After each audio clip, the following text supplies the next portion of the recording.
Yap, setelah sebelumnya kita membahas soal leveling side story episode pertama, dan kita diperlihatkan Wo Jinchul yang begitu terharu saat akhirnya kembali bertemu dengan Sung Jinwoo, cerita kemudian membawa kita mundur ke kejadian sebelumnya.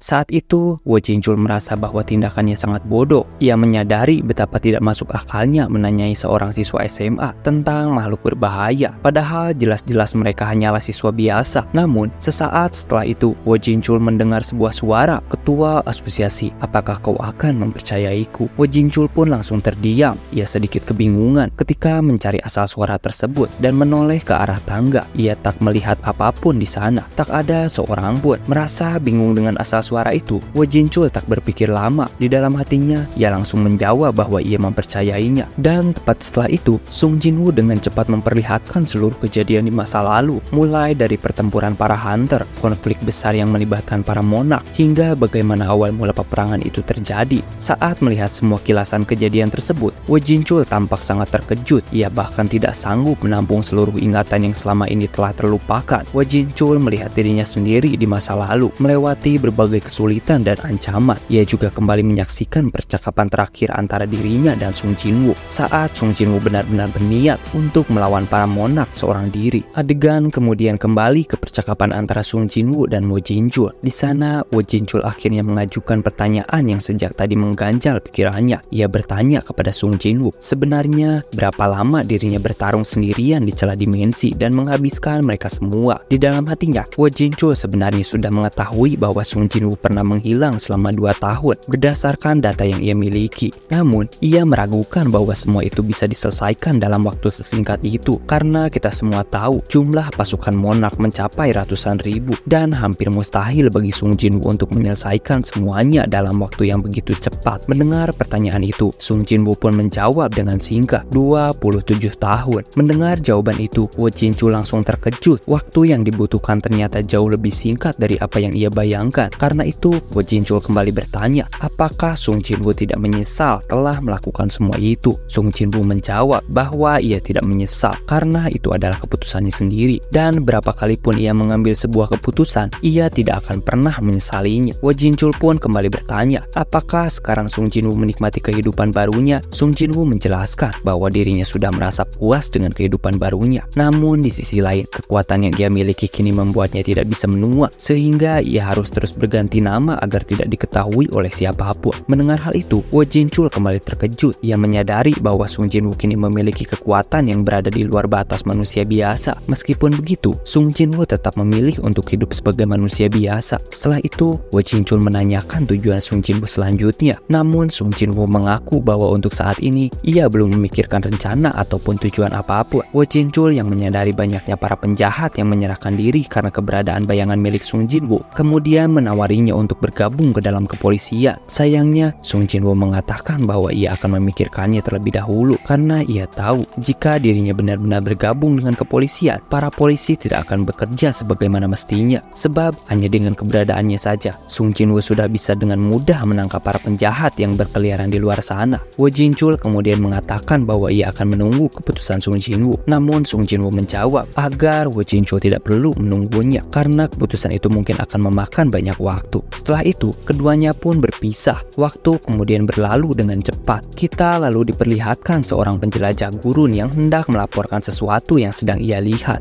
Seorang agen yang bertugas menerima laporan darurat pun bertanya mengenai apa yang sebenarnya terjadi. Namun, orang tersebut tampak ragu untuk menjelaskannya. Agen itu kemudian memintanya untuk menceritakan saja apa yang benar-benar ia lihat, agar tim bantuan darurat dapat mengirimkan bantuan dengan lebih tepat. Orang tersebut masih terlihat ragu untuk mengatakannya. Namun, pada akhirnya, ia pun mulai menjelaskan. Ia berkata bahwa dirinya melihat sebuah retakan di langit. Langit yang sebelumnya tampak normal, tiba-tiba retak begitu saja. Mendengar laporan itu, agen yang bertugas tampak kebingungan dengan apa yang sedang dibicarakan. Karena itu, ia pun meminta lokasi tempat retakan di langit tersebut terjadi. Di tempat lain, pada malam yang begitu tenang, Haigris yang selama ini menghabiskan seluruh waktunya untuk mendedikasikan dirinya dalam mengembangkan pengetahuannya, sedang mendampingi Sung Jinwoo dalam menyelesaikan beberapa beberapa soal miliknya. Aegis pun mengatakan bahwa jawaban untuk nomor 24 bukan seperti itu. Namun Sung Jinwoo mengabaikan ucapan Aegis dan hanya terdiam. Melihat respon tersebut, Aegis sedikit kebingungan. Namun ternyata Sung Jinwoo terdiam karena merasakan sesuatu, sebuah aura misterius yang berada di gurun pasir.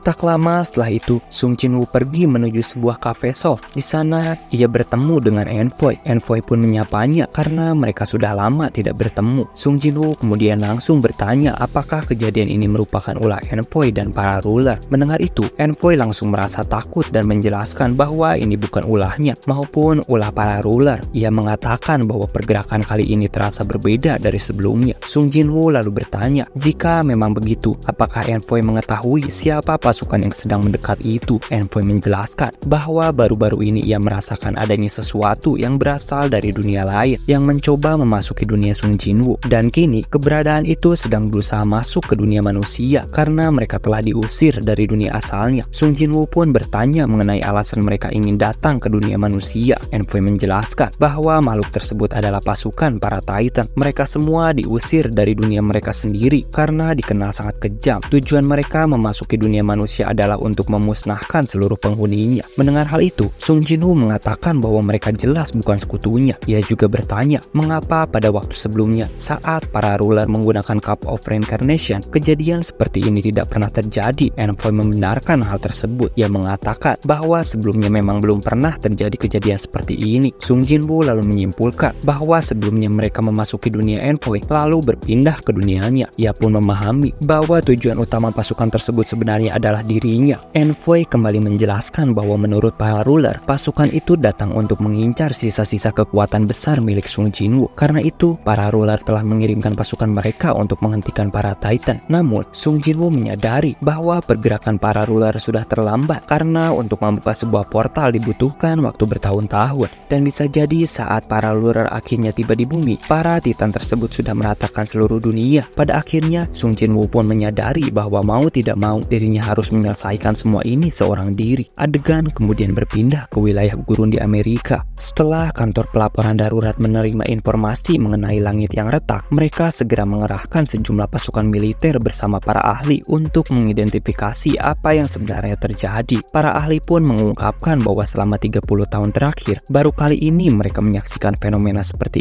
ini. Mendengar laporan tersebut, sang komandan memerintahkan agar penelitian tetap dilanjutkan. Ia juga menegaskan bahwa jika ada sesuatu yang keluar dari balik retakan di langit tersebut, pihak militer akan segera menanganinya. Namun, tepat setelah perintah itu diucapkan, sesuatu yang tidak terduga terjadi. Para anggota militer beserta seluruh perlengkapan mereka tiba-tiba terangkat ke udara. Semua orang yang berada di situ dibuat terkejut, dan ternyata hal itu terjadi karena Sung Jinwoo tidak ingin melibatkan para anggota militer maupun para ahli dalam upaya menyelesaikan gate tersebut. Sung Jinwoo tahu bahwa senjata yang mereka gunakan tidak akan berpengaruh sedikit pun. Pada saat yang sama, ia juga mulai merasakan keberadaan para Titan yang semakin mendekat. Aura mereka begitu kuat, dipenuhi dengan niat untuk melahap dunia manusia. Sung Jinwoo kemudian mengeluarkan seluruh dagernya. Sung Jinwoo kini memiliki sebuah dager baru yang terlihat sangat kuat. Karena di bagian ini tidak dijelaskan secara rinci, di sini Mimin sedikit mencari informasi mengenai dager tersebut. Setelah menemukannya, diketahui bahwa dager itu bernama Antares P atau yang dikenal sebagai taring Antares. Dager tersebut didapatkan Sung Jinwoo setelah pertarungan sengit melawan Antares di celah dimensi. Setelah itu, Sung Jinwoo pun berkata, "Kemarilah, aku sudah siap untuk menyambut kalian semua." Para tentara militer yang sebelumnya dibuat melayang oleh Sung Jinwoo kemudian dipindahkan ke tempat yang lebih aman. Melihat fenomena tersebut, sang komandan tampak sangat terkejut. Tak lama kemudian, pandangannya tertuju pada celah dimensi yang sebelumnya telah retak, dan dari sanalah para Titan mulai bermunculan. Para Titan itu terlihat memiliki kekuatan yang luar biasa. Mereka perlahan mendekati Sung Jinwoo yang saat itu berdiri di depan mereka, seolah-olah sudah tak sabar untuk menyambut kedatangan mereka. Pemimpin para Titan pun bertanya, apakah hanya Sung Jinwoo seorang diri yang mencoba menghentikan mereka? Sung Jinwoo lalu menjawab dengan tenang, apakah dirinya terlihat sendirian di tempat itu. Setelah itu, Sung Jinwoo mengeluarkan sebuah bayangan hitam dari bawah kakinya. Bayangan tersebut perlahan meluas dan membesar hingga hampir menutupi seluruh gurun yang ada di sana. Dari balik balik bayangan itu, para prajurit bayangan mulai bermunculan satu persatu. Kini pasukan Sung Jinwoo benar-benar hadir dalam jumlah yang sangat besar. Bukan hanya prajurit biasa, di sana juga muncul pasukan Beast, pasukan Orc, pasukan Semut, Dragon Sea, pasukan para Monarch, pasukan para Ruler, pasukan Naga, beserta para panglimanya. Seluruh pasukan itu berbaris rapi, memenuhi seluruh urut dan bersiap menghadapi para Titan. Pada momen ini, kita bisa melihat dengan jelas bahwa pasukan Sung Jinwoo bukan lagi pasukan yang bisa diremehkan. Pasukannya kini telah berevolusi ke tingkat yang jauh lebih tinggi. Melihat hal tersebut, pasukan para Titan tampak meragukan bahwa pasukan Sung Jinwoo mampu mengalahkan mereka. Namun Sung Jinwoo hanya tersenyum, lalu memberikan satu perintah, seranglah.